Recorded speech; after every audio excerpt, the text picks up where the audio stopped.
أسرج خيولك يا أخ الإيمان وانهض لبعث العلم في الأوطان، فالعلم ميراث الرسول أمانة صلى الله عليه وسلم، فالعلم ميراث الرسول أمانة فاز الحفيظ لإرثه الرباني. إن الحمد لله نحمده ونستعينه ونستغفره والصلاة والسلام على رسول الله أما بعد۔ تو جو بات مطابقت احوال اللفظ العربی لمقتضى الحال کے حوالے سے بات ہو رہی تھی ہماری، اس بات کو جو ہے وہ مکمل کر دیتے ہیں۔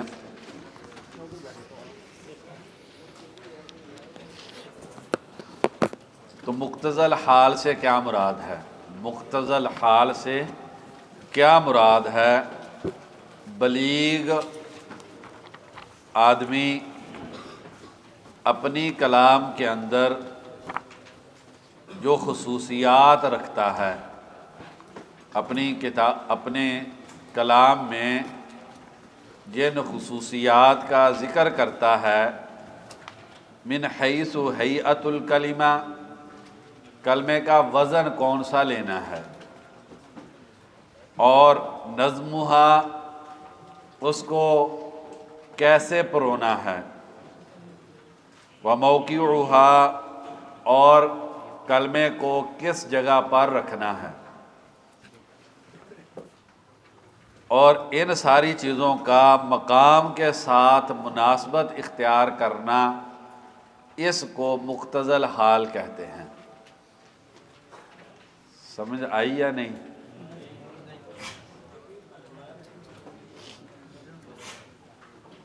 حال سمجھ گئے آپ؟ اب ہے مقتضى الحال۔ مقتضى الحال کیا ہے؟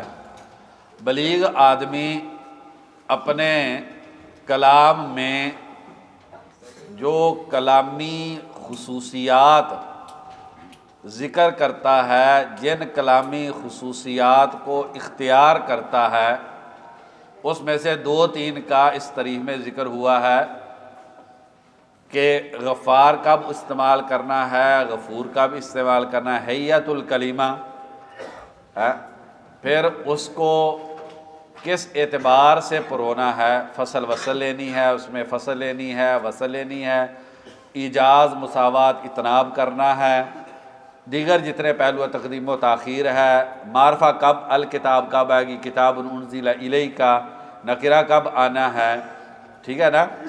تو اس کی جو نظم ہے اس کے اعتبار سے، اور موقع اس کا کیا ہوگا۔ موقع سے مراد جا کو پہلے کب لے کر آئیں گے، جاء زیدن، یہ کب کریں گے آپ، زیدن جاء، یہ آپ کب کریں گے، اور ان ساری خصوصیات کا، یہ خصوصیات کچھ ذکر ہوئی ہیں، یہ کلامی خصوصیات ہے، یہ خصوصیات جب حال کے سے مناسبت اختیار کریں تو اس مناسبت کو مقتضى الحال کہتے ہیں۔ حال نے تقاضا کیا ہے کہ یہ کلمہ ہونا چاہیے، کلمات میں سے اس کلمے کا انتخاب ہونا چاہیے، اس کلمے کے اس مادے کے اس وزن کا انتخاب ہونا چاہیے، اس کی ترکیب کیسے بنانی ہے، اس کی تقدیم و تاخیر وغیرہ، یہ سارے معاملات، یہ جو ہے یہ مقتضى الحال کہلاتا ہے۔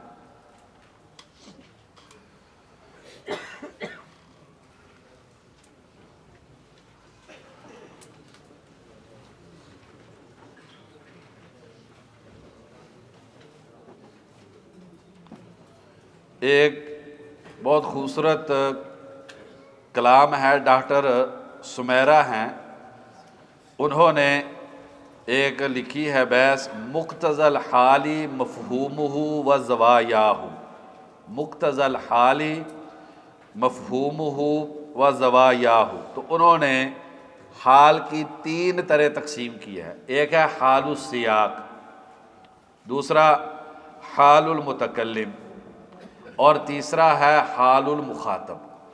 حال السیاق، حال المتکلم اور حال المخاطب۔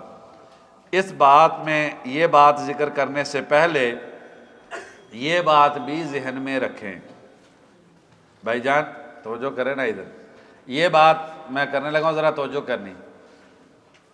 کلام کبھی کبھار حال کے تقاضے سے ہٹ کر آتی ہے تو بسا اوقات، یہ قاعدہ نہیں ہے، استثنائی چیز ہے، بسا اوقات کلام جو ہے وہ زیادہ بلیغ ہوتی ہے بنسبت اس کے کہ اس کو حال کے تقاضے کے مطابق لایا جائے۔ حال کے تقاضے سے مخصوص مقاصد اور اغراض کے پیش نظر کلام کو نکال لینا، یہ بھی بلاغہ کے اندر ہی آتا ہے۔ اب یہ جو تین چیزیں ہم نے ذکر کی ہیں، اس میں سب سے پہلی حال السیاق، مثلا سورہ بقرہ کے شروع میں ہے وَعَلَىٰ أَبْصَارِهِمْ غِشَاوَةٌ وَعَلَىٰ أَبْصَارِهِمْ غِشَاوَةٌ۔ زمخشری رحمہ اللہ کا موقف یہ ہے کہ یہ ایک خاص قسم کے پردے کی بات ہو رہی ہے، جو ان کی آنکھوں پر خاص قسم کا پردہ ہے جو ان کے کفر کے مناسب ہے۔ ہر آدمی کا کفر علیحدہ طرح کا ہے، تو اسی کی مناسبت والا ہر آدمی جو کفر کرنے والا ہے اس کی آنکھوں پر ایک خاص طرح کا پردہ ہوتا ہے۔ یہ زمخشری رحمہ اللہ نے یہ بات کی ہے۔ بعض دوسرے علماء انہوں نے کہا یہاں پر غشاوہ میں یعنی کہ انہوں نے تنکیر و تنوین کو نوع الغشاوہ پر محمول کیا ہے۔ زمخشری رحمہ اللہ نے تنکیر کو اور تنوین کو غشاوہ کی قسم پر محمول کیا ہے۔ علماء کی دوسری جماعت ہے، انہوں نے تنوین کو تعظیم پر محمول کیا ہے، بڑا پردہ ہے ان کی آنکھوں پر۔ اب جو سیاق ہوگا وہ وہاں پر متعین کرے گا کہ یہاں پر جو ہے وہ آپ نے تنوین کون سے والی مراد لینی ہے، وہ آپ نے تعظیم والی مراد لینی ہے یا آپ نے نوع والی لینی ہے۔ اس لیے یہ لکھے بات، قواعد میں سے قرائن میں سے سب سے مضبوط قرینہ وہ سیاق ہے۔ کلام کی دلالات کا تعین کرنے میں سب سے مضبوط قرینہ، سب سے بنیادی چیز جس کی پاسداری کرنی چاہیے وہ سیاق ہے۔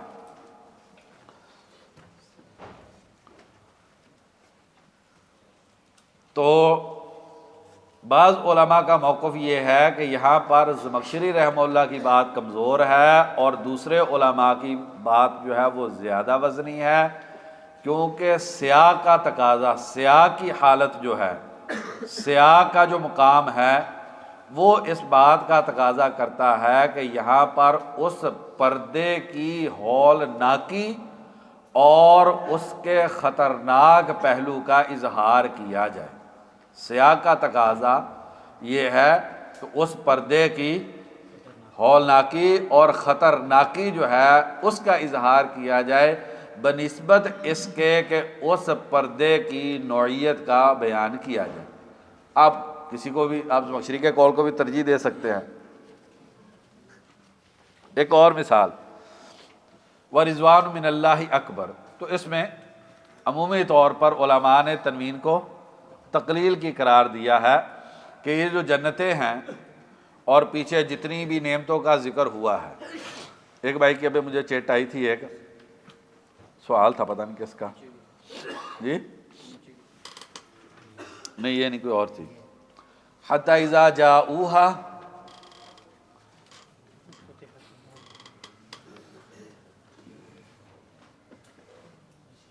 جو کافروں کے ساتھ ہے وہاں پر فتحت کے ساتھ واو نہیں ہے، ایسے ہے، ایسی ہے نا، اور جو متقی لوگ ہیں ان کے ساتھ حتی اذا جاؤہا وفتحت ابوابہا۔ فرق کیا ہے؟ جو کفار کا ذکر کیا اس میں جزا ساتھ ذکر ہے، شرط بھی ہے اور جزا بھی ہے۔ حتی اذا جاؤہا، جب آئیں گے وہاں پر، فتحت ابوابہا ماضی وہاں پر تحقق وقوع اور یقین کا دلالت کرتا ہے، یقینی طور پہ آئیں گے اور یقینی طور پہ دروازے کھولے جائیں گے، تو جزا وہاں پر موجود ہے۔ لیکن جہاں پر متقین کا ذکر ہے حتی اذا جاؤہا وفتحت ابوابہا، جزا یہاں پر مذکور نہیں ہے، ایسی ہے نا، یہ حذف و ذکر کی بحث میں آئے گا۔ تو فرق کیا پڑ گیا؟ فرق یہ علماء فاضل صالح سامرائی نے تو اسرار التعبیر القرآنی ان کی کتاب، اس میں جو ہے انہوں نے جو ہے وہ بحث کی ہے. تو انہوں نے جو یہاں پر نقطہ نکالا ہے وہ کہتے ہیں کہ شرط ذکر کر دی گئی ہے، جزا ذکر نہیں کی. سیاق کا تقاضا یہ ہے کہ جزا تعظیم کی وجہ سے وہ ذکر نہیں کی گئی. یہاں پر رضوان من اللہ اکبر تقلیل ہے اور وہاں پر تعظیم ہے. کیا مطلب ہے؟ بہت کمال کی انہوں نے بات کی ہے.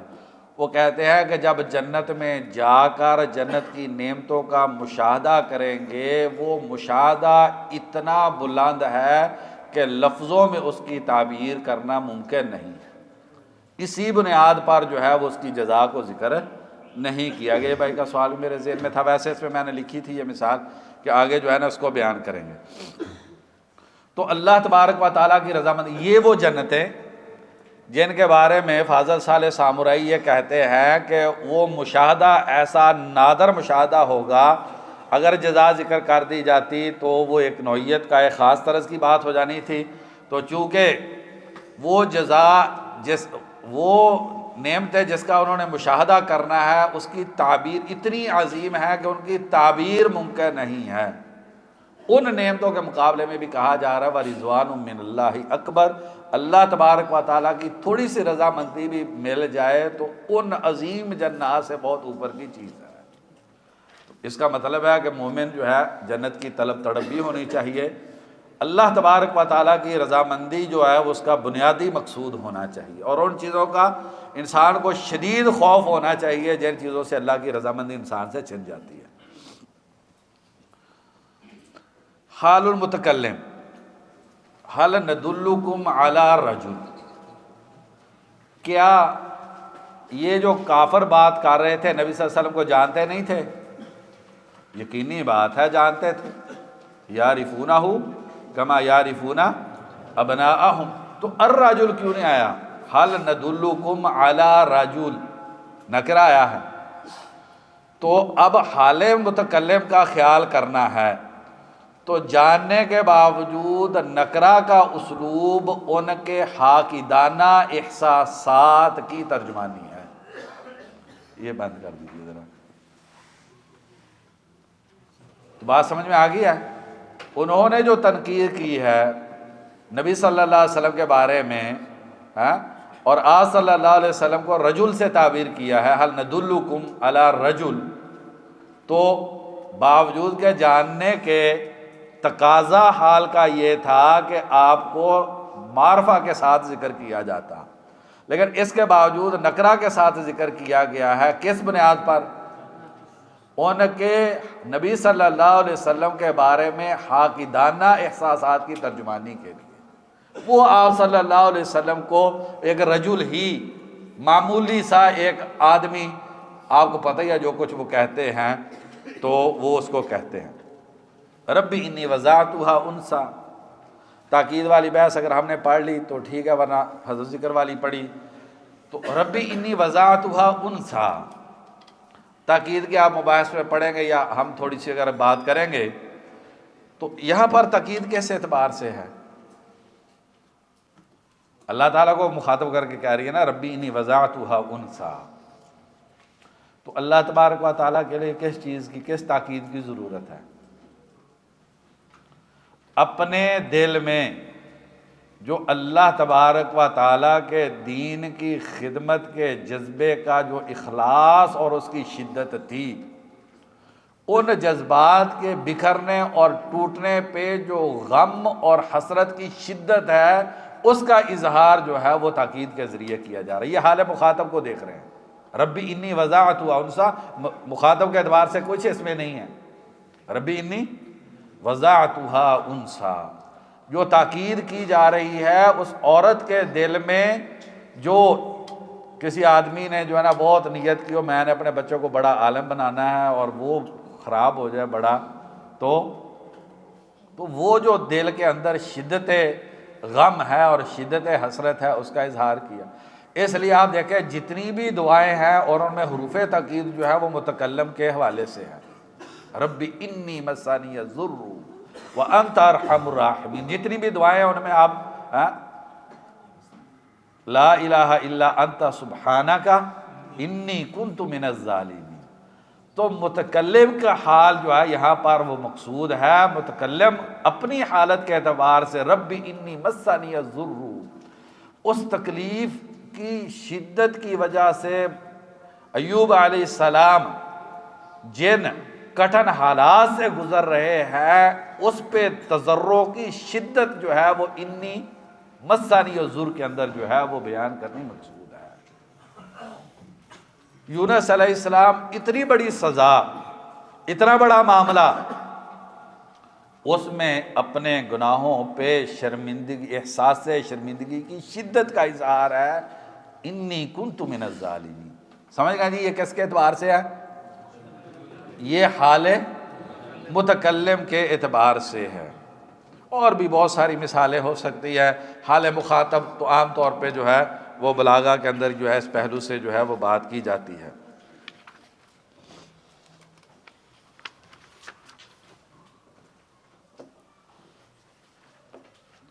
جی اب آپ کے پاس صفحہ پتہ نہیں علیحدہ علیحدہ ہو گیا نا جی، آپ کے صفحے جو ہیں وہ علیحدہ ہیں۔ یہ آگے والی بحث کے اندر آ جائیں، اسناد والی بحث ہے، اسناد کی تعریف کی گئی ہے، اور وہاں پر احوال المخاطبین، خالی و ذہن متردد منکر جو ہے، ابتدائی تلبین کاری، یہ عام طور پر جو قسمیں ذکر کی جاتی ہیں۔ اور اس کی مثالوں میں یہ مشہور مثال یہ بیان کی جاتی ہے، وَاضْرِبْ لَهُم مَثَلًا أَصْحَابَ الْقَرْيَةِ إِذْ جَاءَهَا الْمُرْسَلُونَ۔ ہر بلاغی جو ہے ان آیات کو ذکر کرتا ہے، اور اس میں کہا یہ جاتا ہے کہ دیکھیں جیسے جیسے انکار بڑھتا جا رہا ہے ویسے ویسے توقید بڑھتی جا رہی ہے۔ ایسے نہ پہلی مرتبہ کیا کہا گیا؟ اِنَّا إِلَيْكُمْ مُرْسَلُونَ، اِنَّا إِلَيْكُمْ مُرْسَلُونَ۔ اس میں تاکیدیں کتنی ہیں؟ اِنَّا جملہ اسمیہ، الیکم کی الیکم کی تقدیم، اور مرسلون خبر کی اسمیت۔ خبر جملہ اسمیہ میں خبر دونوں طرح کی ہو جاتی ہے۔ اگر خبر فعل ہو تو اس میں ثبوت اور استمرار جو ہوتا ہے وہ کمزور ہوتا ہے بنسبت اس کے کہ خبر جو ہے وہ کیا ہو، اس میں مشتق ہو۔ تو یہ تاکیدیں۔ انہوں نے آگے سے کہا قالوا ما انتم الا بشر مثلنا وما انزل الرحمن من شيء ان انتم الا تكذبون۔ ان کے دعوے کے مقابلے میں مزید مخاطب نے شدت کے ساتھ انکار کیا، تو ربنا یعلم یہ قسم آ گئی، انا الیکم لمرسلون، تاکیدیں بڑھا دی گئی۔ تو یہ ہر بلاغی کتاب کے اندر آپ کو یہ مثال ملے گی، اور یہ اس پہلو سے بات ہوتی ہے کہ مخاطب کے انکار جیسا ہوتا ہے، اگر خالی و ذہن ہے تو تاکید کے بغیر آپ خبر لاتے ہیں، اسے خبر ابتدائی کہتے ہیں، اور مخاطب کو خالی و ذہن کہتے ہیں۔ اور اگر متردد ہو تو مستحب اور بہتر ہے کہ تاکید کو لایا جائے تاکہ تردد اور شک جو ہے وہ ختم ہو جائے، اور تو اس کو کیا کہتے ہیں؟ طلبی کہتے ہیں، اور مخاطب کو متردد کہتے ہیں۔ اور اگر منکر ہو تو پھر تاکید لانا واجب ہو جاتا ہے، اور تاکید انکار کے مطابق لائی جاتی ہے۔ ساری بلاغہ کی کتابوں میں شروع سے لے کے آخر تک یہی مبحث ہے۔ ہمارے استاد محترم محمد ابو موسیٰ حافظہ اللہ فرمایا کرتے تھے، تفاسیر کے اندر جو بلاغہ ہے وہ مجھے بلاغہ کی کتابوں میں بھی نہیں ملا۔ تو شیخ الاسلام ابن تیمیہ اور دیگر علماء نے تاکید بڑے مختلف پہلوؤں سے آتی ہے، اس میں ہم تھوڑی سی کچھ بات کرتے ہیں۔ اس سے پہلے جرجانی رحمہ اللہ نے دلائل الاعجاز میں جو اس کی تاکید کی اہمیت بیان کی ہے اس کو آپ گھر جا کے ضرور ایک مرتبہ پڑھ لیجئے گا۔ پڑھیں گے یا بس پہلا اور آخری تعلق بلاغہ کے ساتھ؟ بلاغہ اس مجلس میں شروع ہوئی اور اسی مجلس میں ختم ہو گئی، جیسا کہ دلائل الاعجاز میں شروع ہوئی تھی اور دلائل الاعجاز میں ختم ہو گئی تھی۔ ایسے کرنا ہے نا، یا جا کے کریں گے انشاءاللہ۔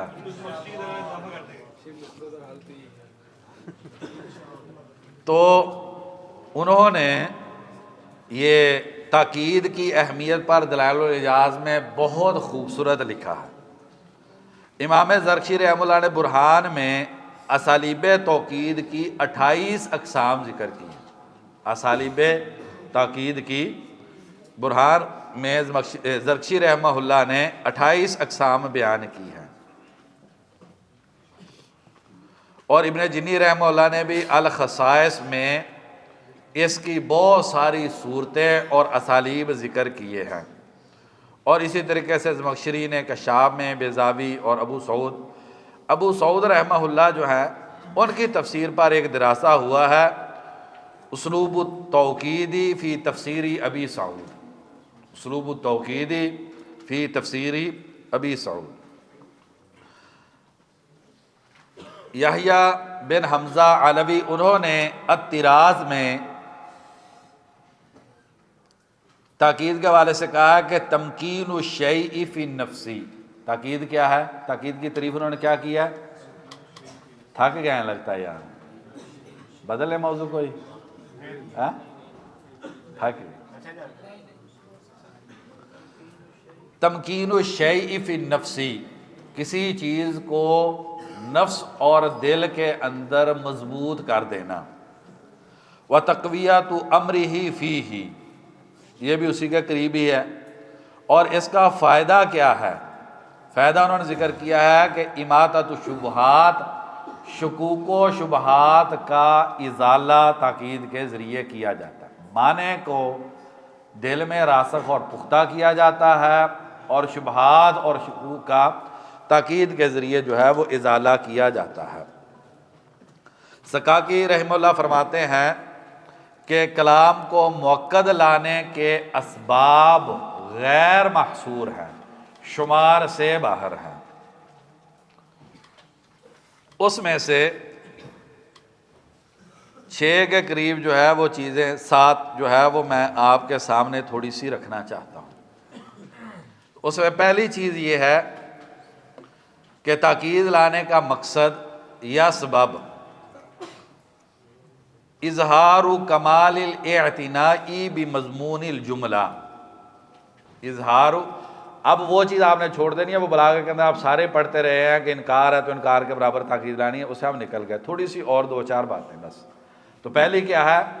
اظہار کمال العنایت بمضمون الجملہ۔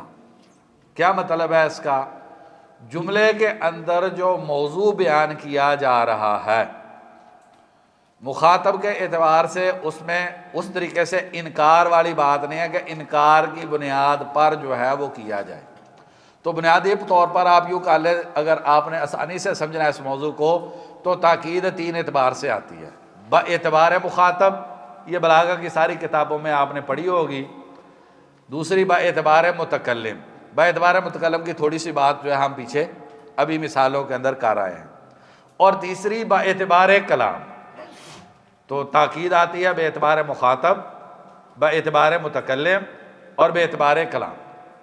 اب پہلی قسم جو ہم پڑھ رہے ہیں تو اس میں اس بات کا اظہار ہوتا ہے کہ مضمون جملہ کے بارے میں کامل اعتناء اور اہتمام ہونا چاہیے۔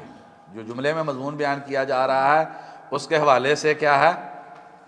کامل اعتناء اور اہتمام ہونا چاہیے۔ اس کی مثالوں میں ذکر کیا گیا ان اللہ یدافع عن الذین آمنوا۔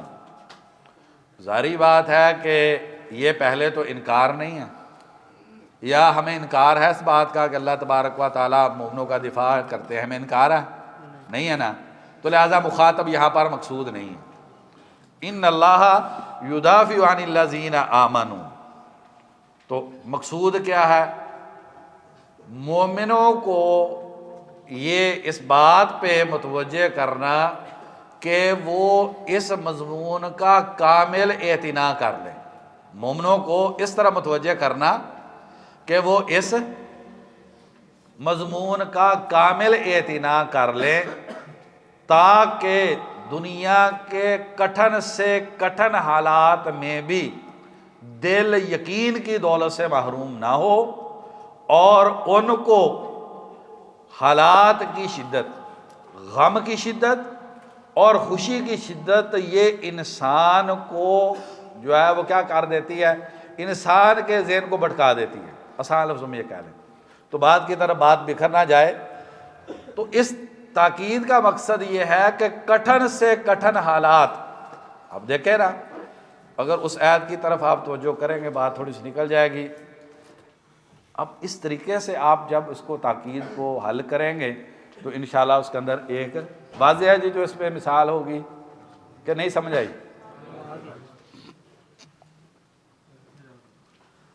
بے اعتبار متکلم کی بات ہوگی ہماری۔ تیسرا پہلو،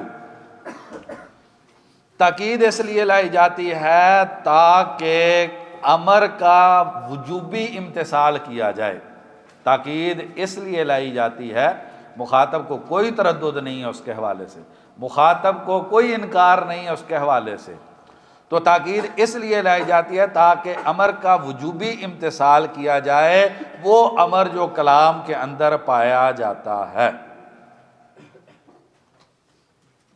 اس کی مثالوں میں علماء نے ذکر کیا ہے، ان اللہ لا یغفر ان یشرک بہ، ان اللہ لا یغفر ان یشرک بہ۔ کافر کے اعتبار سے تو بات ہوگی، اس کو اس کے حوالے سے کیا، ایمان والا جو ہے، ایمان والے کو کوئی شک ہے کفر کے ناقابل معافی جرم ہونے میں؟ موحدین کو ہے کوئی؟ نہیں ہے نا بھائی، سمجھ ہی نہیں رہے میرے خیال میں۔ بھائی سمجھ آ رہی ہے بات؟ ورنہ کوئی اور بات کر لیں۔ عدنان بھائی آ رہی سمجھ؟ عدنان بھائی آپ تو چست بیٹھے، مثالیں نا جب۔ تو ان اللہ لا یغفر ان یشرک بہ، ایک مومن آدمی کے لیے اس کے اندر کیا ہے، اس کے لیے تاکید کیوں ہے، اس کے لیے تاکید کیوں ہے؟ تو قاعدہ ہم نے کیا بیان کیا کہ امر کا وجوبی امتثال ہو۔ تو یوں ہے کہ انبیاء کی دعوت کی قبولیت، انبیاء کی دعوت کی قبولیت، اور اس میں خاص طور پر توحید کی قبولیت وجوبی چیز ہے۔ انبیاء کی توحید کی دعوت کی قبولیت وجوبی چیز ہے، اس اعتبار سے کہ اس جرم پر معافی ناممکن ہے، اس جرم پر معافی کیا ہے، ناممکن ہے۔ جب اس جرم پر معافی ناممکن ہے تو لازمی بات یہ ہے کہ امر کا امتثال وجوبی ہونا چاہیے۔ ابھی آپ بڑے خوش ہو کے کہہ رہے ہیں نا کہ اس میں تو کوئی بلاغی بلوغت نہیں، ہمیں تو کوئی بلاغت بلوغت نہیں، کیونکہ اہل حدیث کے ذہن میں میری پکی مہر ہے توحید کی۔ میری مہر کیا ہے؟ اب جب دوسری بات کریں گے نا جی تو انشاءاللہ رونگٹے کھڑے ہو جائیں گے آپ پہ۔ شیخ الاسلام ابن تیمیہ رحمہ اللہ کے مطابق اور اکثر سعودی مشائخ کے قول کے مطابق شرک اصغر بھی ناقابل معافی جرم ہے، کسی صورت میں بغیر توبہ کے یہ معاف نہیں ہونا ہے۔ اس کی سزا 100% یقینی ہے، کیونکہ رب العالمین نے اس کی تعبیر جو ہے وہ انا کی تاکید کے ذریعے کی ہے۔ لہٰذا ان علماء کا موقف یہ ہے کہ زندگی میں ایک مرتبہ اگر ریاکاری کی ہے، یہ میڈیا کا دور ہے نا، سارا کرتے ہیں ہم، ایک مرتبہ اگر ریاکاری زندگی میں کی ہے اور اس پہ توبہ نہیں کی تو جہنم میں جانا واجب ہے، کسی صورت بھی جہنم سے بچ نہیں سکتا، اللہ تعالیٰ معاف کر دے۔ ہاں فرق یہ ہے کہ شرک اصغر کے اندر جو ہے وہ جہنم سے نکل جائیں گے، شرک اکبر میں جہنم سے نہیں نکلیں گے۔ اس لیے مسلم شریف کی اس حدیث کو بھی ذہن میں رکھے، سب سے پہلے جہنم میں کس نے جانا ہے؟ مرائی ریاکار نے جانا ہے نا۔ تو اب ذرا دوبارہ دلالت کی طرف آئیں، ان اللہ لا یغفر ان یشرک بہ، ان یشرک بہ مصدر مؤول ہے اور لا یغفر نفی کا سیاق ہے، اور امام علائی رحمہ اللہ نے قاعدہ بیان کیا جب حرف نفی فعل پہ داخل ہوتا ہے تو عموم کا فائدہ دیتا ہے۔ حرف نفی جب فعل پہ داخل ہوتا ہے، یہ غالباً اجمال الاصابہ کے اندر جو ہے امام علائی رحمہ اللہ نے بات کی ہے، حرف نفی جب فعل پہ داخل ہوتا ہے تو عموم کا فائدہ دیتا ہے، ٹھیک ہو گیا جی، اور نکرہ نفی کے سیاق میں عموم کا فائدہ دیتا ہے۔ تو مغفرت کا نہ ہونا یہ عام ہے، اس میں استثناء نہیں۔ اور آگے شرک جو ہے، شرک کی جمیع اقسام جو ہے اس کا جو ہے وہ عموم ہے، کسی بھی قسم کا استثناء نہیں، عموم یہی ہوگا نا جی۔ اب ذرا اس میں دیکھیں کہ شرک اصغر پر اپنی تعبیر اپنی زبان میں کرتے ہیں وہ جرم ہے کہ جس کی معافی مستحیل ہے، جس کی معافی اور مغفرت ان علماء کے قول کے مطابق۔ بقیہ محب صاحب یہ جو بھائی ہے عقیدے کا تخصص والے، یہ صحیح طور پہ آپ کو بتلائیں گے، میں تو صرف آپ کو عربی کی 2-4 باتیں جو میری سمجھ کی ہیں وہ میں آپ کے سامنے کر رہا ہوں۔ جب انسان کو یہ پتہ چل جائے گا کہ شرک اصغر پہ معافی ناممکن ہے، تو اس سے کیا ہوگا کہ وجوب امتثال ہوگا کہ انسان لازمی طور پہ جو ہے وہ شرک اصغر سے بچ جائے گا۔ واضح ہے جی؟ نہیں کوئی واضح نہیں ہے، گال زیادہ بھاری ہو گیا یا واضح نہیں ہے؟ بات سمجھ میں نہیں آئی؟ واضح ہے جی، چلو ٹھیک ہے جی۔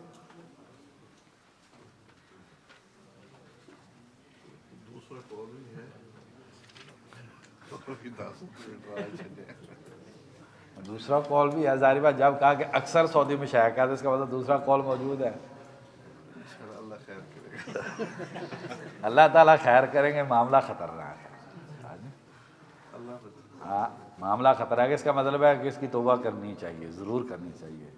اور آپ دیکھیں گے نا جو ریاکاری کے بارے میں جو سورۃ بقرہ کے اندر آیات ہیں صدقے کی، اتنا احتراس اس میں استعمال ہوا، اسلوب احتراس، اتنا اسلوب احتراس استعمال ہوا پورے قرآن مجید میں، اور کسی مقام پر اتنا اسلوب احتراس جو ہے وہ استعمال نہیں ہوا۔ سب سے زیادہ احتراس جس جگہ پر استعمال ہوا ہے نا وہ کیسے ہے؟ ایود احدکم ان تکون لہ جنۃ من نخیل وعناب، یہ جو ہے آیات ہیں، تو اس میں جتنا احتراس استعمال ہوا ہے آدمی حیران رہ جاتا ہے۔ تو وہ ساری ریاکار کی مثال ہے۔ تو اس آیات کے اندر جو ہے وہ سعید صاحب نے کہا کہ چلو تھوڑی سی اور بات ہو جائے۔ انسان کو جس موقع پر اشد ضرورت ہوگی، انسان کو کب اشد ضرورت ہے؟ انسان فوت ہو جائے، ذریہ ضیاف ہو، اگر بچے جوان ہو انسان کو ٹینشن ہوتی ہے، بچے چھوٹے چھوٹے ہیں۔ اس کے بعد جو ہے وہ نار آئی ہے فاحترقت، باب افتعال کی دلالت کو دیکھیں، پورا مکمل جلا کے ملیہ میٹ کر دیا، کچھ نہیں بچا۔ یعنی اشد احتیاج کی حالت میں کلی محرومی وہ جو ہے اس جگہ پر ریاکاری میں بیان کی گئی ہے۔ تو کل قیامت کے دن جب اشد احتیاج ہوگی انسان کو نیکیوں کی، جب اشد حاجت ہوگی انسان کو نیکیوں کی، اس اشد حالت میں اگر فاحترقت والا کو دیکھیں، کلی نیکیاں جل جائیں گی، کلی نیکی جل جائے گی، نیکی پہ کر لیں کلی نیکی جل جائے گی، تو حسرت کیا ہوگی؟ وہ اس آدمی کی حسرت کے بارے میں آپ سوچ لیں، بوڑھا تھا، اولاد چھوٹی چھوٹی تھی، کل سرمایہ اس کی آنکھوں کے سامنے اس کو آگ لگی ہے، جل رہا ہے۔ تو ریاکاری کا معاملہ بڑا شدید ہے۔ آگے والی تاکید اس لیے آتی ہے، کوئی آپ بات کرنا چاہتے ہیں صحت کے حوالے سے، کوئی وضاحت دیں گے؟ نہیں آپ کر دیں، کوئی وضاحت صحیح صاحب پوچھ رہے، چونکہ عقیدے کا مسئلہ ہے، ہم تو ہاں عدنان بھائی آپ نے کچھ؟ تاکید اس لیے کی جائے کہ یہ خبر دی جائے، آپ نے توجہ رکھنی ہے، خبر دی جائے کہ مضمون جملہ ایسا ہے کہ جس کا وقوع پذیر ہونا ناممکن ہے۔ یہ علیحدہ قسم کی انوکھی قسم کی تاکید ہے، زیادہ نہیں، آپ ٹینشن والے 5 6 7 قسمیں آپ کو تاکہ بتلائیں کہ یہ بلاغہ میں جو پڑھتے ہیں اس سے باہر بھی علم کی حد سے پرے بندہ مومن کیسے ہے، تیرے لیے جہاں اور بھی ہیں، تو اور بھی بہت کچھ ہے۔ تاکید اس لیے آتی ہے کہ یہ خبر دی جائے کہ مضمون جملہ وہ چیز ہے جس کا وقوع پذیر ہونا ممکن نہیں ہے، لی کمالی بعدی یعنی العقلی، کیونکہ مضمون جملہ جو ہے وہ عقل سے کلی طور پہ دور ہے، عقل کا مضمون جملہ کے ساتھ کسی طرح کا کسی نوعیت کا کوئی تعلق نہیں ہے۔ تاکہ پھر یہ تاکید، تاکہ بھائی جان کیا حال ہے، ٹھیک ہیں جی؟ میرے خیال میں تو آپ مزیدار بات ہے، پہلے خوش تھی آپ، اب ڈھیلے پڑ گئے ہیں۔ سوئے نہیں، صحیح کہہ رہے، سوئے نہیں، سونے کا وقفہ کر دیں پھر تھوڑی دیر۔ ہاں آ رہی ہے سمجھ جی، ایک کو بھی آ جائے چلو الحمدللہ۔ تو اب بھی نہیں سمجھ، چہرے پہ وہ تازگی نہیں ہے جی۔ لی کمالی بعدہ عن العقل، یہ تاکید اس لیے لائی جاتی ہے کہ اس کام کی شناعت، قباحت اور خرابی کو اعلیٰ ترین تصور میں لے جا کر رد کیا جائے۔ اس کی خرابی کو، جو مضمون جملہ ہے، اس کی خرابی کو، اس کی شناعت کو، اس کی قباحت کو اعلیٰ درجے میں جا کے بیان کیا جائے۔ اَإِنَّكُمْ لَتَأْتُونَ الرِّجَالَ شَهْوَةً، اِنَّكُمْ لَتَأْتُونَ الرِّجَالَ شَهْوَةً۔ مخاطب کو ہمارے لیے تو اس میں کوئی مطلب ایسا نہیں ہے کہ کوئی بھی اس کو اچھا کام سمجھتا ہوگا، ہاں؟ تو پھر کیا یہ تاکید کس لیے؟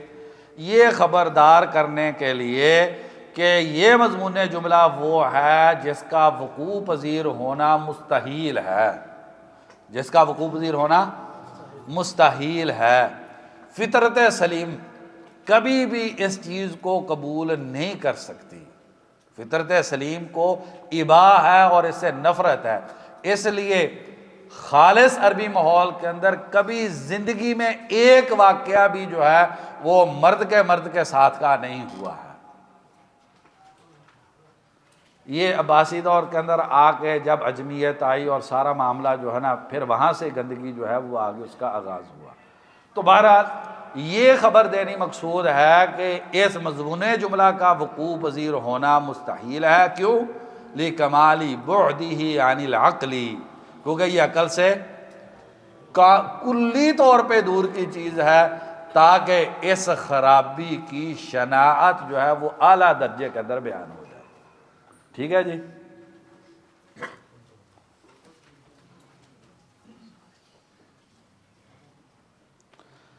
تاکید لانے کا ایک مقصد یہ بھی ہوتا ہے کہ پہلے لمحے میں ہی شک اور شبہ کو دور کر دیا جائے۔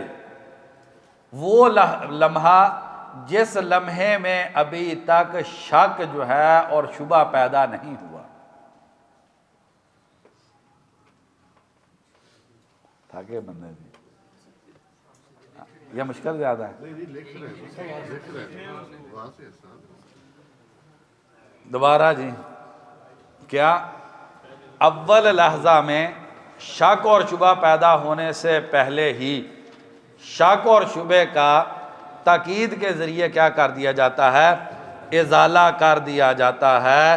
جیسے انی انا ربک فاخلع نعلیک انک بالوادی المقدس طویٰ۔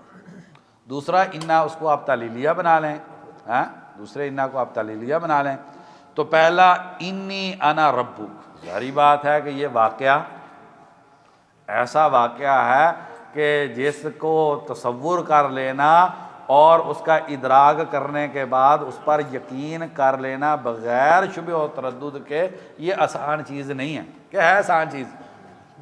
ایسی ہے نا، نادر الوقوع واقعہ ہے، تو اس میں امکان ہے کہ شک شبہ تردد پیدا ہو جائے۔ اس شک شبہ کے پیدا ہونے سے پہلے ہی تاکید لا کے جو ہے وہ اس شک شبہ کا جو ہے وہ ازالہ کر دیا جاتا ہے تاکہ شک جنم ہی نہ لے۔ تو اس کی مثالوں میں انی انا ربک فاخلع نعلیک، فاخلع امر ہے، امر کے بعد جب انا آتا ہے تو تعلیلیہ ہوتا ہے۔ امر نہیں کے بعد جب انا آتا ہے تو کیا ہوتا ہے؟ اقیم الصلاۃ، نماز قائم کیجئے، ان الصلاۃ، کیونکہ انا تعلیلیہ ہے، کیونکہ یقیناً نماز جو ہے وہ بے حیائی اور گناہ سے روک دیتی ہے۔ تو یہاں فاخلع نعلیک انا کا یہ تعلیلیہ، کیونکہ آپ وادی مقدس طویٰ میں ہیں۔ جی بھائی جان،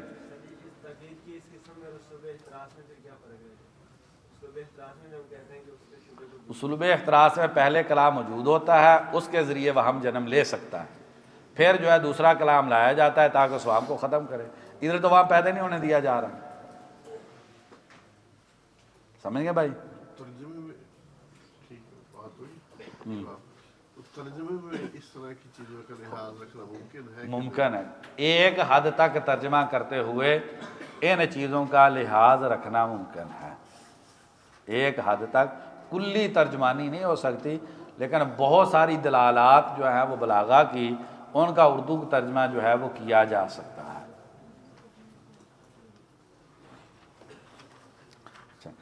استاد جی محمد محبوب موسیٰ فرماتے ہیں تاکید لائی گئی لغرابت الخبری، ایسے لکھیں استاد جی کے لفظ جو ہیں جیسے لغرابت الخبری وحرص المتکلم علی ان یأنس بہ نفس المخاطب، کیا کمال کا استاد جی نے لکھ دیا، علی ان یأنس بہ نفس المخاطب، خبر چونکہ غریب ہے اور اس میں شک شبہ کا پیدا ہو جانا فطری چیز ہے، متکلم کی پوری حرص ہے کہ مخاطب کا نفس انسیت اس خبر سے اختیار کر جائے۔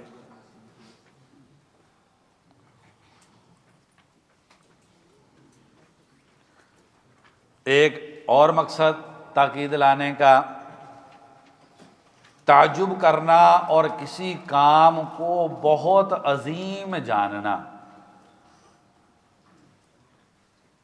مثلا ارأیت اذ اوینا الی الصخرۃ فانی نسیت الحوت، اب کوئی مخاطب کو یہاں پر کوئی انکار ہے؟ مخاطب کو یہاں پر، لیکن جو نشانی دی گئی موسیٰ علیہ السلام کو، موسیٰ علیہ السلام کو نشانی کیا دی گئی؟ مچھلی۔ جو نشانی دی گئی، جس نے ساری منزل کے رستوں کا تعین کرنا تھا، اس نشانی کے بارے میں کیا بھول ہو جانا، یہ بڑی تعجب والی اور بڑی یعنی کہ بہت بڑی بات ہے۔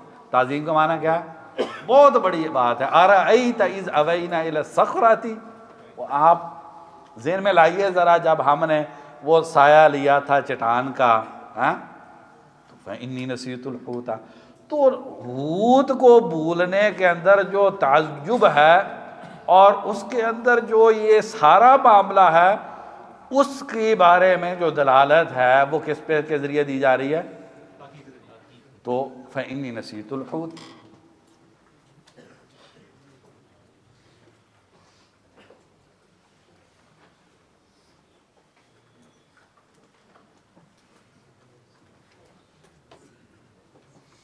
آخری جی، یہ تو عام طور پہ بات کی جاتی ہے، تاکید لائی جاتی ہے مجاز کا احتمال ختم کرنے کے لیے، ان ہوا الا وحی یوحا، تو یہ تو ہوگی بات کہ مجاز ختم ہو گیا۔ ادھر کدھر ہے؟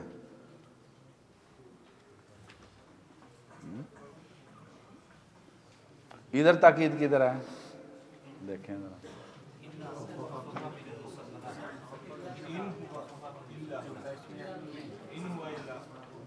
اور یوہا صفت آ رہی ہے یار، صفت بھی تاکید کا کام کرتی ہے کہ نہیں؟ کہ ان میں ہی سارا رہنا کام، تو اس میں مجاز کا احتمال ختم ہو گیا، اور فعل مضارع کی وجہ سے اس کے اندر استمرار تجددی جو ہے وہ بھی آ گیا۔ بہرحال ابو سعود رحمہ اللہ نے 30 سے زائد عناصر توکید ذکر کیے ہیں اپنی تفسیر میں۔ ابو سعود رحمہ اللہ نے پوری تفسیر میں کیا کیا ہے؟ 30 کے قریب جو ہے وہ انہوں نے یہ عناصر توکید ذکر کیے ہیں۔ پھر مضارع کی دلالت پہ میں نے لکھا تھا، تو ہمارے سعید صاحب کہہ رہے ہیں جلدی جانا ہے، آپ جلدی ختم کریں جی اس کو، اس سارے کام کو جی۔ اس کے بعد ہے الباب الثانی الذکر والحذف، الذکر والحذف، یہ ذکر اور حذف پڑھ لیں گے، تو اس کے بعد جو ہے وہ جو سعید صاحب کے احترام میں جو نا کوشش کرتے ہیں جلدی، پھر جو ہے وہ ذالک الکتاب جو ہے اس کو ہم زور مغرب کے بعد جو ہے اس کے آگے پیچھے کر کے اس کو مکمل کر لیتے ہیں۔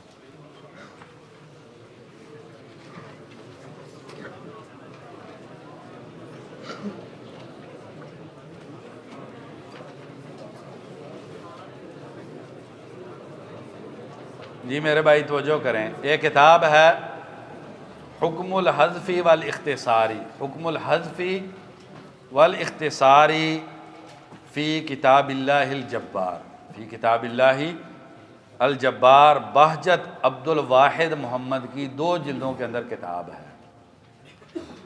تعاقب الحذف والذکری، تعاقب الحذف والذکری فی آیات القرآن الکریمی، ڈاکٹر فاطمہ فضل السعدی جو ہے ان کی کتاب ہے،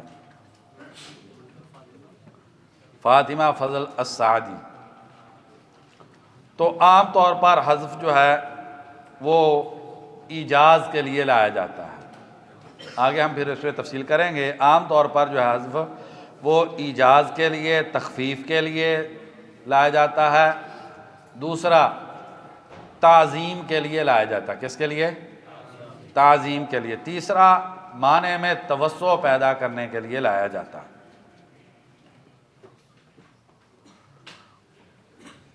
اور فاصلے کی رعایت کرتے ہوئے، فاصلے کی رعایت کرتے ہوئے لایا جاتا ہے۔ لیکن اس میں ایک بات تھوڑی سی آپ ذہن کے اندر رکھنی ہے، بہت سارے مفسرین یہ کہتے ہیں فاصلے کی مراعات کے لیے یہ اسلوب اختیار کیا گیا، تو یہ تو لفظی فائدہ ہے، معنوی فائدہ تو نہیں، ایسے نا، یہ تو لفظی فائدہ ہے، معنوی فائدہ نہیں۔ تو اکیلی لفظی فائدے کے لیے قرآن مجید میں واللہ عالم جو ہے وہ حذف جو ہے وہ نہیں ہے، بلکہ اب نام میرے ذہن میں اتر رہا ہے، استاد جی محمد موسیٰ کے شاگرد ہیں، دکتور جمال، آگے ان کا نام میرے ذہن میں نہیں ہے، ان کی پوری کتاب ہے اور جائزہ دبئی سے چھپی ہے، کیا نام ہے اس کا؟ دلالات الفواصل القرآنیہ، بڑا عظیم، یعنی میں سوچتا ہوں کیسے کیسے کر کے کیا کچھ لکھ دیا علماء نے، دلالات الفواصل القرآنیہ۔ تو کبھی بھی فاصلہ جو ہے اس کی وجہ سے صرف لفظی فائدے کے لیے جو ہے وہ کام نہیں ہوتا۔ تو جو ذکر کیا جاتا ہے کلام کی تقویت کے لیے، تاکید کے لیے، مقصود کو متعین کرنے کے لیے، تعظیم و تشریف کے لیے، تحقیر کے لیے وغیرہ جو ہے وہ بہت سارے مقاصد ہیں جن کی وجہ سے یہ ہوتا ہے۔ تھوڑا سا ہم دیکھتے ہیں، اب شروع کرتے ہیں جی اس کے حوالے سے۔ یہ جو میں ابھی آپ کے سامنے کچھ مثالیں رکھنے لگا ہوں، یہ اسرار البیانی فی تعبیر القرآنی، اسرار البیانی فی تعبیر القرآنی ڈاکٹر فاضل صالح سامورائی کی ہے۔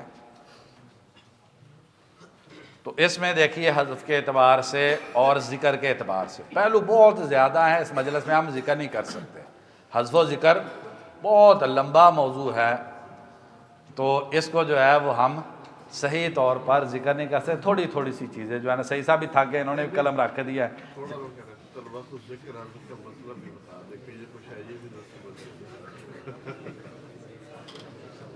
صحیح صاحب کہہ رہے ہیں ذکر و حذف کا مطلب بتلا دے پہلے، تو پھر آگے بتلائیے۔ ذکر کا مطلب بیٹا ہوتا ہے ذکر کرنا، حذف کا مطلب ہوتا ہے حذف کر دینا۔ میں نے پتا، میں ذرا نیند اٹھاؤں پہ ہونے دی۔ ذکر کا مطلب ہوتا ہے ذکر کرنا، حذف کا مطلب ہوتا ہے حذف کرنا۔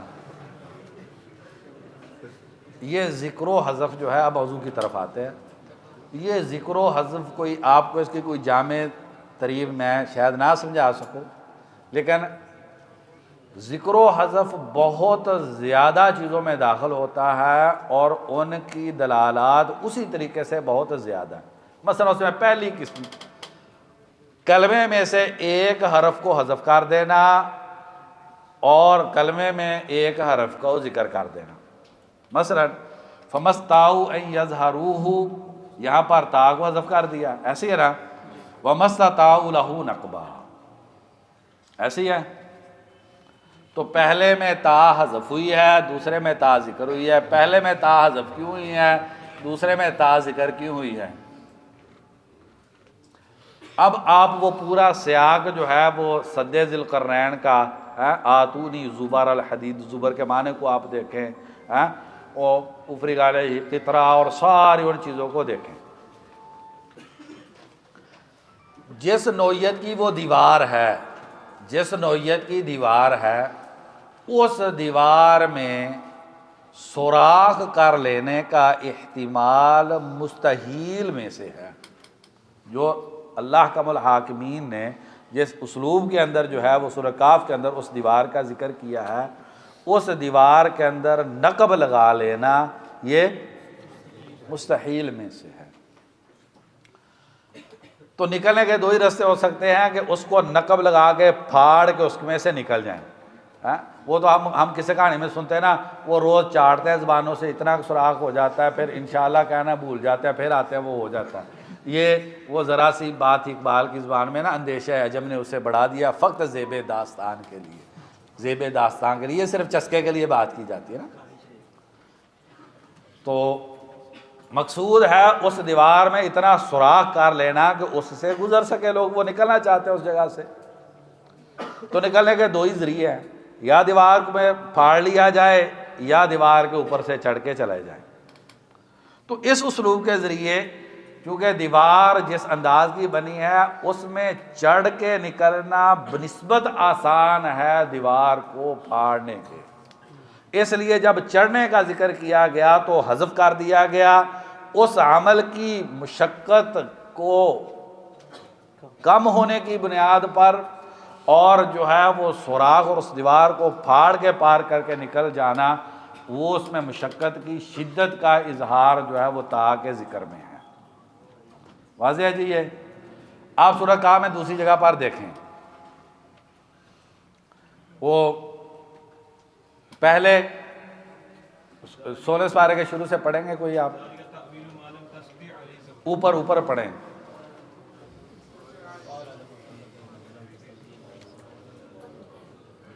ایکو کم کروائیں، گونج کی وجہ سے بات سمجھنے میں دشواری ہوتی ہے، یہ انتظامیہ کا مسئلہ ہے جی۔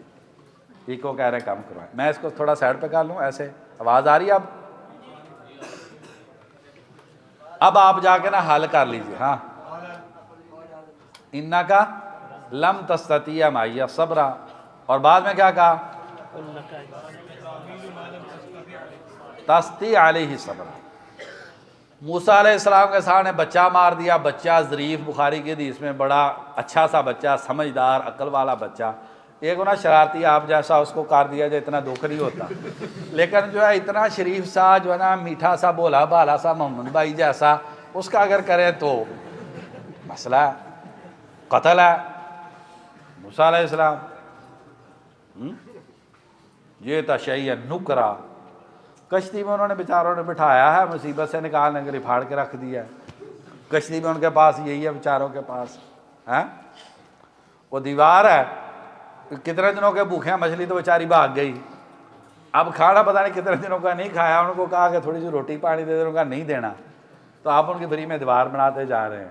موسیٰ علیہ السلام کو بہت غصہ ہے ان چیزوں پہ، تو موسیٰ علیہ السلام صبر نہیں کر پائے، جب ساری وضاحت کر دی، یہ بچہ اس لیے قتل کیا ہے، یہ کشتی جو ہے وہ اس لیے اس میں سوراخ کیا گیا ہے، اس کا تختہ اکھاڑا گیا ہے، یہ دیوار اس لیے قائم کی گئی ہے، اب صبر کرنا کوئی مشکل ہے؟ اب تستی آنا ہے، تستطیع ختم ہو گیا۔ تو اب جو ہے بیان کے بعد ان چیزوں پہ صبر کرنا آسان ہے، بیان سے پہلے ان چیزوں پہ صبر کرنا مشکل ہے۔ یہ پورا ایک لمبا باب ہے، صرف ایک ایک مثال دے رہے ہیں آپ کو، صرف ذائقہ چکھانے کے لیے۔ اللہ کرے کہ آپ کو لت لگ جائے اس علم کی، اور آپ کو جو ہے نا جی اس علم کے ساتھ محبت پیدا ہو جائے۔ پہلا پہلو ختم ہو گیا جی حذف و ذکر کا، اسی میں آگے بہت سارے قرآن میں کبھی آتا ہے تاکو، کبھی کبھار آتا ہے تکن، کبھی کبھار تکو، کبھی کبھار تکن۔ یہ ساری آیات کے اندر بڑی بلاغت ہے، اور ان ساری آیات کے اندر مقاصد موجود ہیں۔ تو اب دیکھیں ولا تحزن علیہم، یہ بالکل ایک ہی آیت، ایک ہی ہے، ولا تحزن علیہم ولا تک فی ضیق مما یمکرون۔ سورۃ نحل میں ایسے ہے، سورۃ نحل میں ایسے ہے ولا تکو، اور سورہ نمل میں کیا ولا تحزن علیہم ولا تکن فی ضیق مما یمکرون۔ اچھا، اب سورۃ نحل کا سیاق کیا ہے اور سورۃ نمل کا سیاق کیا ہے؟ نحل کا سیاق یہ ہے کہ احد کا واقعہ ہے، احد کے واقعے میں صحابہ کرام کی 70 لاشیں پڑی ہوئی ہیں اور مسلح کیا ہوا ہے اور سارا تو یہاں پہ ٹینشن کیسی ہوگی؟ بہت درجے کی ٹینشن ہوگی۔ اس لیے آپ صلی اللہ علیہ وسلم کی زندگی میں کٹھن ترین وقت دن دو آئے ہیں، ایک احد کا دن اور ایک طائف کا دن، ٹھیک ہے جی۔ اور جو سورۃ نمل والا ہے تو وہ کس حوالے سے ہے؟ وہ آخرت کے بارے میں حجت کے حوالے سے ہے وغیرہ۔ اچھا، اب ولا تحزن علیہم ولا تکو، چونکہ یہاں پر موقف بڑا شدید ہے، یہاں پر موقف جو ہے وہ کیا ہے؟ بہت شدید ہے احد میں۔ آپ تو سارے زبانی یاد کر رہے ہیں صحیح صاحب کی طرح، یہ سارے زبانی ابھی سمجھ رہے ہیں، حافظ ہے، چلیں زبانی کا بھی فائدہ ہوگا، کوئی نہ کوئی بات تو رہے گی نا جی۔ تو چونکہ یہاں پر موقف احد والا انتہائی شدید اور غم والا تھا، تو تاکو میں واللہ عالم جو ہے ڈاکٹر فاضل سامرائی کہتے ہیں کہ نون کو حذف کر دیا گیا لحذف ضیق من النفس اصلا، کہ کلی طور پر دل سے غم جو ہے اس کو ختم کرنا چاہیے۔ سمجھ رہے ہیں؟ امر ہے نا ولا تاکو، نہیں امر ہے نا۔ تو اس موقع پر تسلی جس انداز کی چاہیے، جتنا شدید موقف ہے تو اس کے لیے کہا جا رہا ہے کہ یہ ضیق آپ کے نفس سے کلی طور پر ختم ہونی چاہیے۔ اور دوسری جگہ پر جو ہے وہ اس حوالے سے کوئی ایسی چیز نہیں ہے۔ امام زرکشی رحمہ اللہ نے برہان کے اندر یہ بحث کی ہے، نون کدھر ذکر ہوتا ہے قرآن مجید میں، نون حذف کدھر ہوتا ہے۔ امام زرکشی رحمہ اللہ کہتے ہیں کہ جہاں پر نون حذف ہوتا ہے تکن میں، تو اس بات پہ تنبیہ کرنا مقصود ہوتا ہے کہ چیز کا مبدا اور آغاز چھوٹا ہے، چیز کا مبدا اور آغاز جو ہے وہ چھوٹا ہے اور اس کی حقارت کو بیان کرنا مقصود ہوتا ہے۔ امام زرکشی رحمہ اللہ کیا کہتے ہیں؟ جہاں پر تکن میں نون حذف ہوتا ہے وہاں پر اس بات پہ تنبیہ کرنا مقصود ہوتا ہے۔ میں نے بند کر دینا اب، مگر میں کلاس ختم کر دینی، ٹھیک ہے؟ آپ ایوں کی دلچسپی نہیں ہے، نہیں ایک آدھ کی نہیں ہے، ایمانداری سے بتائیں، دل کی بات بتانی ہے جی، دلچسپی کم ہو گئی نا؟ چہرے آپ کے بتا رہے ہیں یار، کم ہو گئے۔ اچھا جی، تو زرکشی رحمہ اللہ برہان میں کہتا ہے نون حذف کیا جاتا ہے تنبیہ کرنے کے لیے علی صغر مبدأ الشیء و حقارتہ،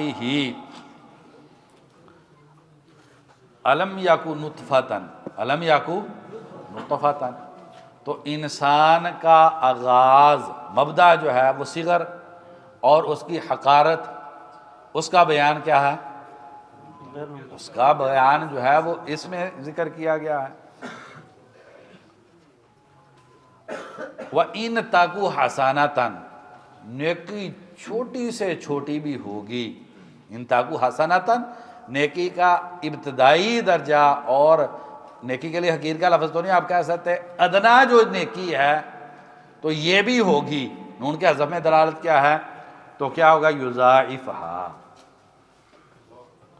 تو نیکی اللہ تبارک و تعالیٰ کے پاس چھوٹی بھی جائے گی تو اس میں کیا ہوگا؟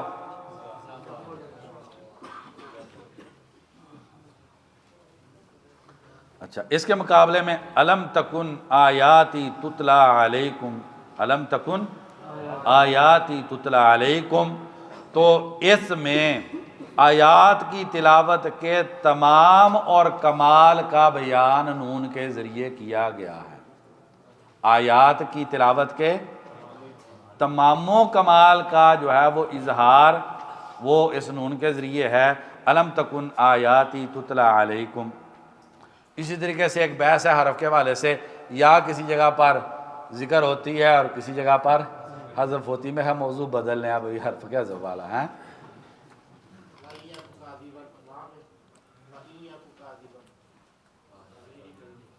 چھوٹا سا چھوٹا بھی کذب کرے گا تو اس کا وبال اسی پہ آ جائے گا۔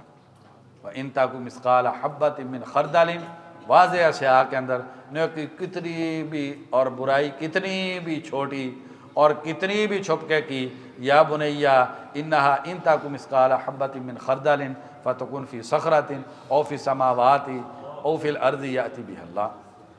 یہاں کی تنوین بھی ہے، وہ بھی تقلیل کے لیے تاکید کہہ سکتے ہیں۔ جی، یا کہ حذف اور اس کے بارے میں ایک ہی قاعدہ کر لیتے ہیں، جہاں پر اطالہ اور تفصیل مقصود ہوتی ہے وہاں پر یا ذکر کی جاتی ہے، جہاں پر کلام میں اختصار و اجتزاء مقصود ہوتا ہے وہاں پر جو ہے وہ یا کو حذف کر دیا جاتا ہے۔ بس اتنا ہی قاعدہ لکھ لیں کافی ہے تاکہ نا جی آپ زیادہ پریشان نہ ہوں۔ ہاں؟ مثال تو دے دیں۔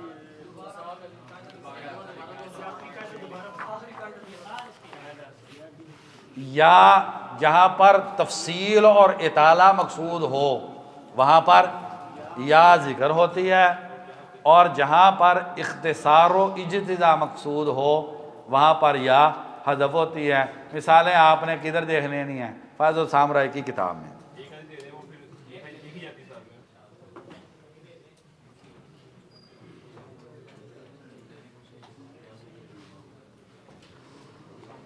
امام جرجانی رحمہ اللہ دلائل الاعجاز میں حذف و ذکر کے حوالے سے فرماتے ہیں، یہ تاکہ ہم جو ہے مغرب تک یہ ختم کر لیں اور مغرب کے بعد جو ہے ذالک الکتاب جو ہے اس کو کر لیں، ٹھیک ہے جی؟ صحیح صاحب بہت خوش ہے اس پہ۔ دلائل الاعجاز میں امام جرجانی فرماتے ہیں حذف و ذکر جو ہے بابٌ دقیق المسئلہ کی، توجہ کریں جی، بابٌ دقیق المسئلہ کی، بہت بریک رستہ ہے یہ، لطیف المأخذی عجیب الامری شبیہ بالسحر، کہتے ہیں یہ جادو جیسا جو ہے یہ لطیف ہے۔ تو فینا کا ترا بھی ترک ذکری افصاح من الذکری وغیرہ وہ آگے جو آپ کو بات بتائی تھی۔ تو حذف جو ہے وہ تفخیم اور تعظیم کے مقصد کے پیش نظر ہو جاتا ہے، اور لذت کے اضافے کے لیے حذف کر دیا جاتا ہے، وہ لذت جو معنی محذوف کے معنی کے استنباط میں جو لذت ہے، کس لیے حذف کر دیا جاتا ہے؟ محذوف کے معنی کے اندر جو لذت ہے اس کے استنباط کے لیے، اختصار وغیرہ کے لیے۔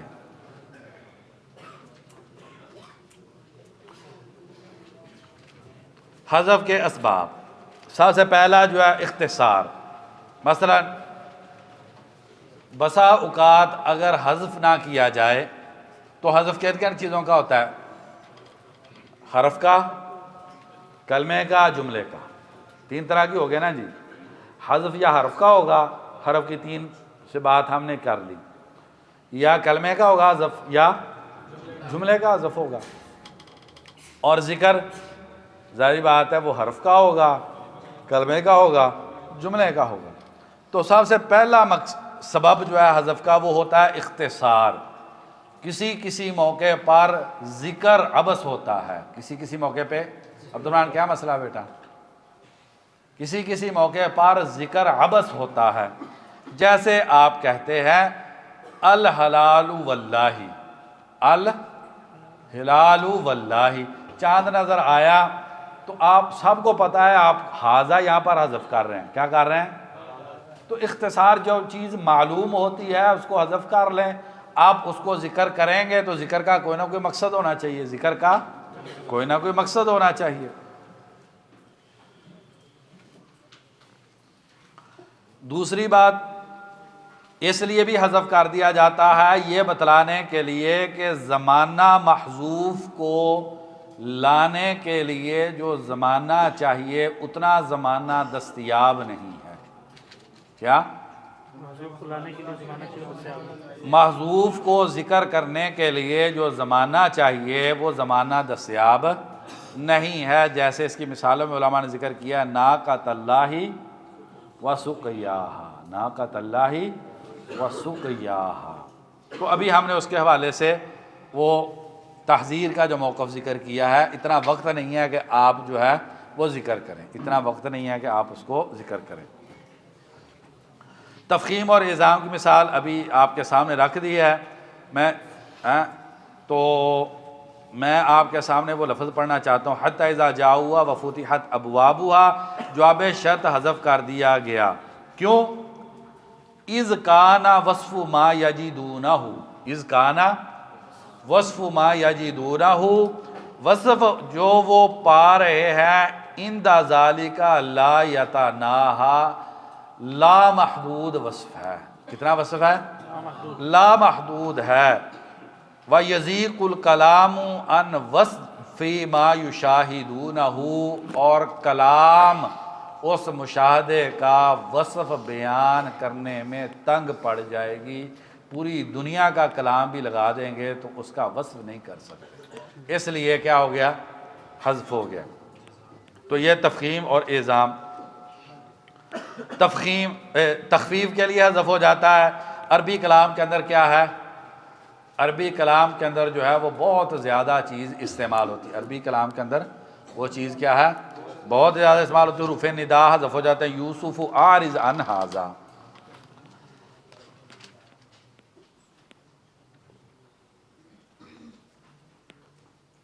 تو مراد فاصلے کے لیے حذف کر دیتے ہیں،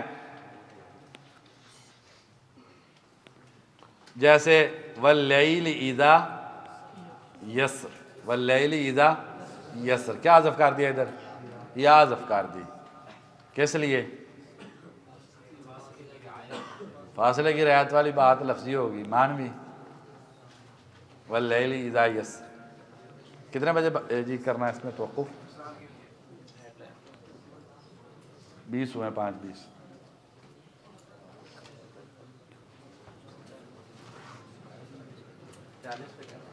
چالیس پہ کرنا، 20 منٹ ہیں جی۔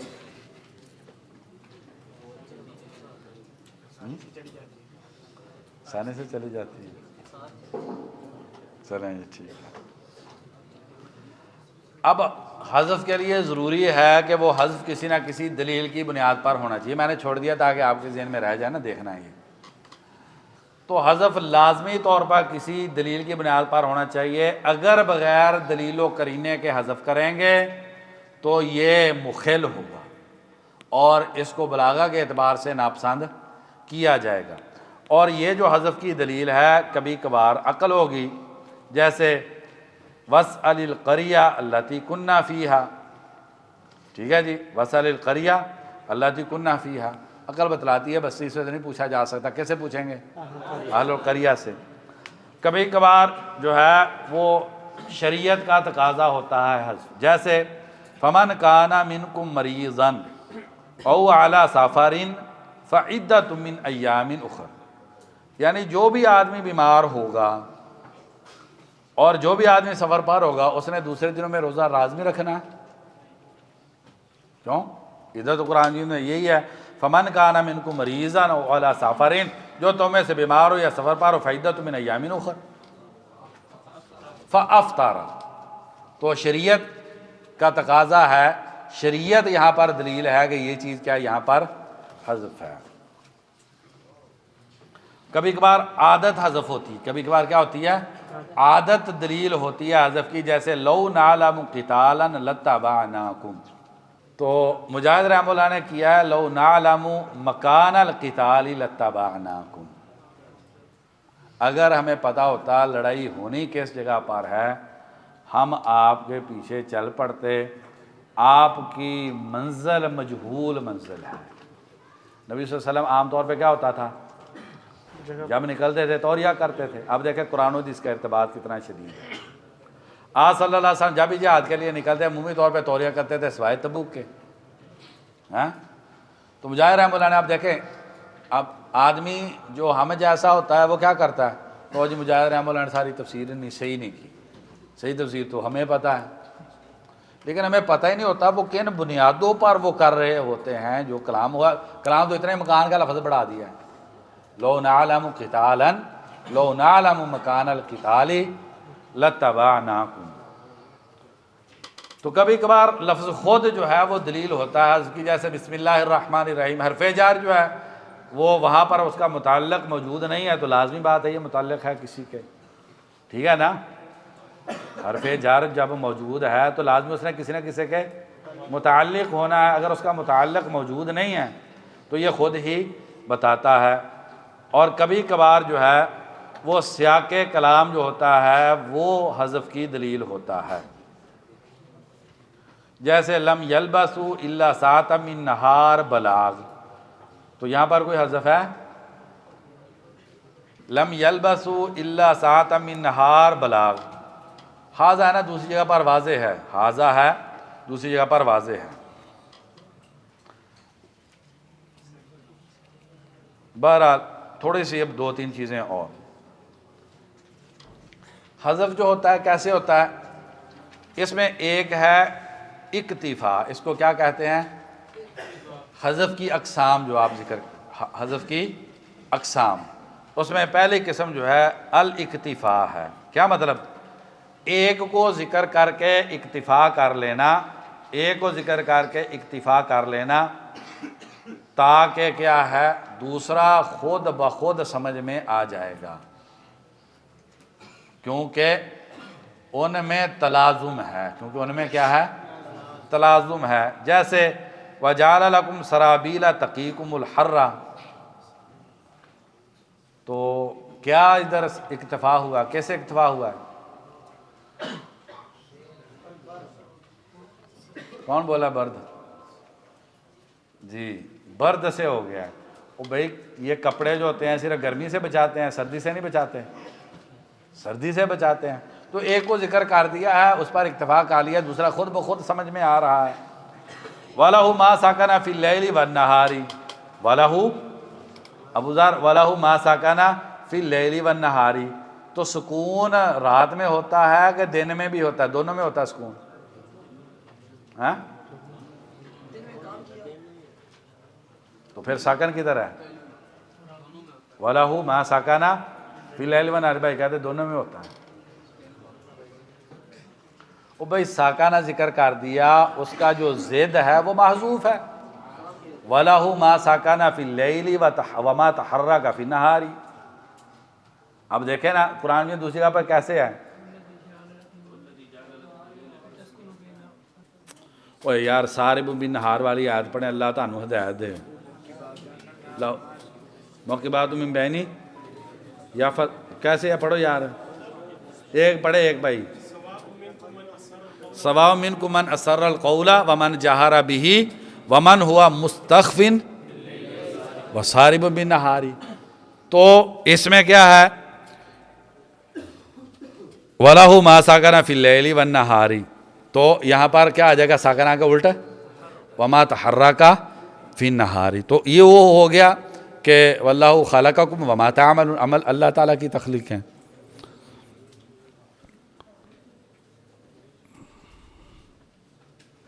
جی اس کی مثالوں میں ہدی للمتقین کی تفسیروں میں ایک تفسیر یہ بھی ہے، ہدی للمتقین، اس میں بھی کہا، بعض علماء نے کہا کہ اس میں اکتفا ہے، ہدی للمتقین میں بعض علماء نے کہا ہے کہ اکتفا ہے۔ تو ہدی للمتقین میں اکتفا کیسے؟ کون بتائے گا؟ اب اکتفا تو آپ کو سمجھ میں آ گئی۔ جی عبداللہ بھائی۔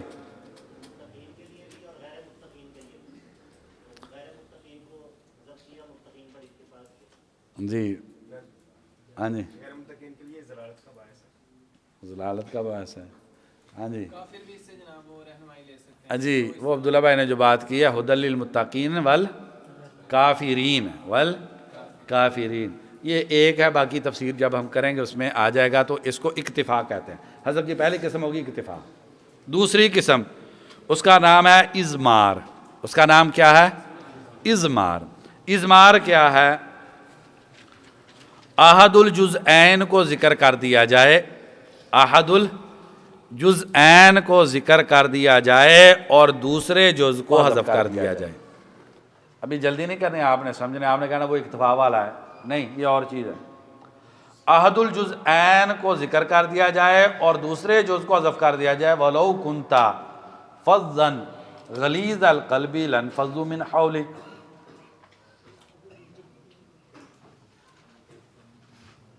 تو کیا اضمار کیا ہو گیا؟ احد الجزین کون سے ذکر ہوا؟ جی عبداللہ بھائی،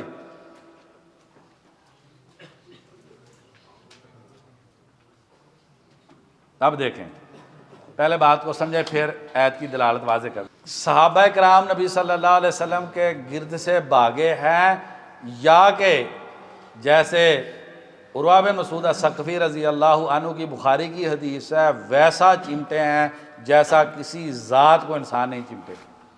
بتائیں، ایسا چمٹے ہیں کہ کسی بھی اور شخصیت کے ساتھ اس کے اصحاب ایسا نہیں چمٹے، ایسے ہی ہے نا؟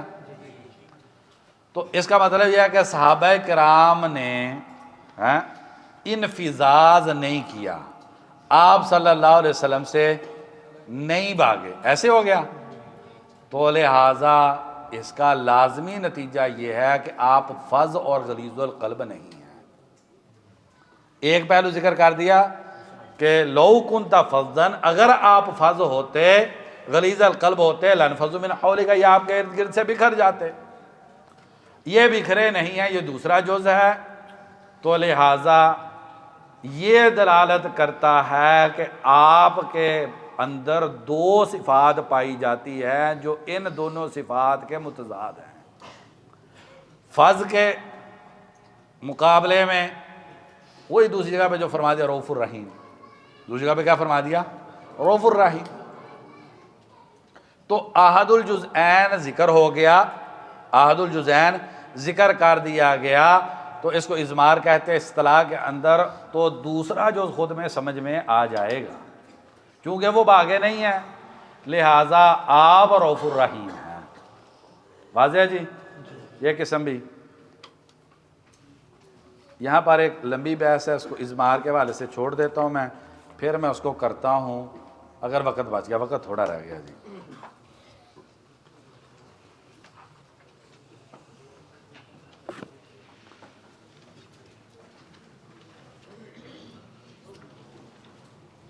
جی احد المتلازمین کو حذف کر دینا، احد المتلازمین کو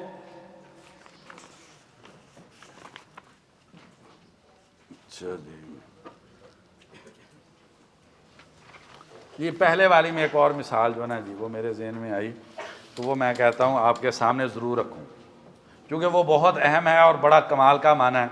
وَلَوْ عَلِمَ اللَّهُ فِيهِمْ خَيْرًا وَلَوْ عَلِمَ اللَّهُ فِيهِمْ خَيْرًا لَأَسْمَعَهُمْ وَلَوْ أَسْمَعَهُمْ لَتَوَلَّوْا وَهُمْ مُعْرِضُونَ۔ سورۃ انفال میں آیت واضح ہے جی؟ تو آیت کا معنی کیا ہے؟ لو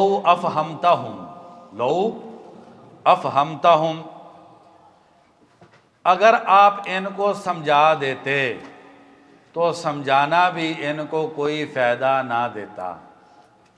سمجھانا بھی، اگر یہ سمجھ آتے، آپ ان کو سمجھا دیتے، ان کو بات سمجھ میں بھی آ جاتی، اس سمجھانے میں بھی ان کو کوئی فائدہ نہیں دینا تھا، تو آپ ان کی اعراض کی کیفیت کے بارے میں سوچیں کہ ان میں تو سمجھنے والی طاقت ہی اللہ تبارک و تعالیٰ نے سلب کر رکھی ہے، اب ان کا جو ہے وہ پلٹنا اور ان کا اعراض کرنا کیسا ہوگا؟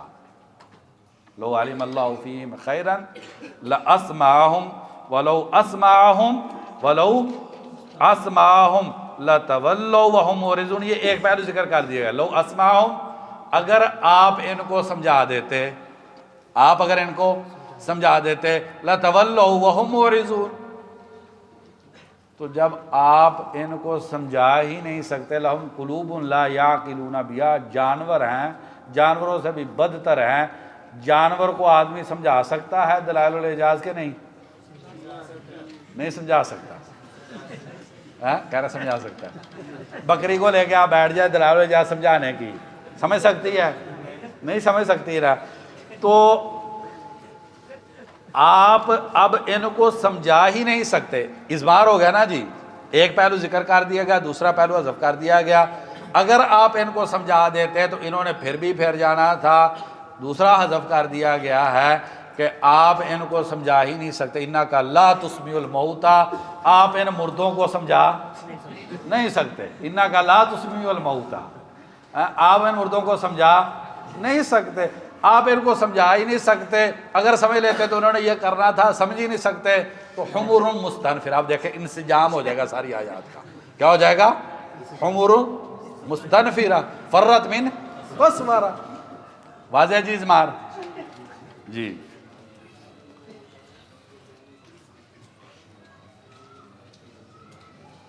ایک کام،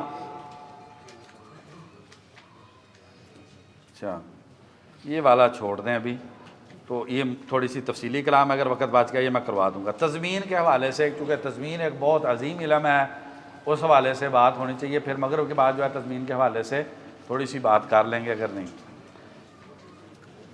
کلام کا تقاضا ہے، اب حذف کی ایک اور قسم، ساتھ بیٹا کیا؟ کلام کا تقاضا دو چیزیں ہیں، ایک چیز کو ذکر کر دیا جائے اور ایک کو حذف کر دیا جائے۔ کلام کا تقاضا کتنی چیزیں ہیں؟ دو چیزیں ہیں، ایک کو ذکر کر دیا جائے، دوسری کو حذف کر دیا جائے۔ جیسے قال فمن ربکما یا موسیٰ، تم دونوں کا رب کون ہے اے موسیٰ؟ تو پھر موسیٰ کے ساتھ ہارون بھی ہونا چاہیے نا، پوچھا تو جا رہا تم دونوں کا رب کون ہے، من ربکما، تم دونوں کا رب کون ہے، آگے کہا جا رہا ہے یا موسیٰ، تو یہ حذف اس لیے ہوتا ہے تاکہ مذکور کا اصالتاً ہونا اور محذوف کا تبعاً ہونا بیان کیا جا سکے۔ واضح ہے یہ بات بھی، جو مذکور ہے اس کا اصالتاً ہونا بیان کیا جائے اور محذوف کا تبعاً ہونا۔ موسیٰ علیہ السلام اصالتاً ہے اور ہارون علیہ السلام کیا ہے؟ تبعاً ہے، تو مقصود بیان کر دیا جاتا ہے اور جو تابع ہے اس کو حذف کر دیا جاتا ہے۔ کیونکہ ابن عطیہ رحمہ اللہ فرماتے ہیں وہ ہارون نہیں کہا کیونکہ موسیٰ مقصود ہیں آبائے رسالت کو اٹھانے کے لیے۔ دو چیزیں ذکر کی جائیں، ضمیر ایک کی طرف لٹائی جائے، دوسرے کی طرف ضمیر نہ لٹائی جائے۔ چیزیں کتنی ذکر ہوئی ہیں؟ دو۔ ضمیر کس کی طرف لٹائی جائے؟ ایک کی طرف، دوسرے کی طرف نہیں۔ ایک مثال میں صرف ذکر کرتا ہوں، والذین یکنزون الذھب والفضة ولا ينفقونها، ينفقونها کی ضمیر تو فضہ کی طرف جا رہی ہے، ذھب کی طرف تو ضمیر نہیں ہے، یا یہ ہے ولا ينفقونهما، تو چیزیں دو ذکر ہوئی ہے، ضمیر ایک کی طرف لٹائی ہے، دوسرے کی طرف ضمیر حذف کر دی گئی۔ یہ مسئلہ سمجھ آ گیا؟ وضاحت۔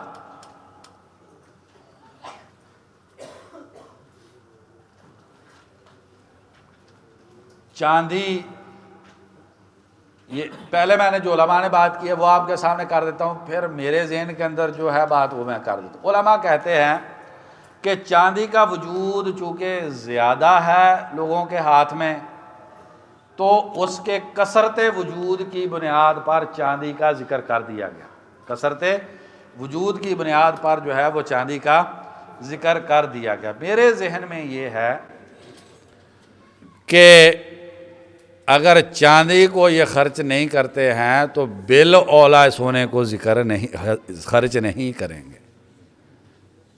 الذین یکنزون الذھب والفضة، اکٹھا کرتے ہیں دو چیزیں، سونا اور چاندی۔ ولا ينفقون، چاندی کو خرچ نہیں کرتے ہیں، چاندی کو خرچ نہیں کرتے ہیں، تو یہ من باب تنبیہ الادنی علی الاعلی کی قبیل سے مجھے یہ لگتا ہے، لیکن میں نے تفسیر میں کسی میں نہیں پڑھا اس لیے میں آپ کو بتا رہا ہوں، مفسرین نے جو بات کی وہ میں نے آپ کو بتا دی ہے۔ ولا ينفقونها، یہ چاندی کو اللہ کے راستے میں خرچ نہیں کرتے ہیں، سونا تو کر دیں گے نا، پھر نہیں کر دیں گے نا، ٹھیک ہے جی، ہاں بالاولیٰ نہیں کریں گے۔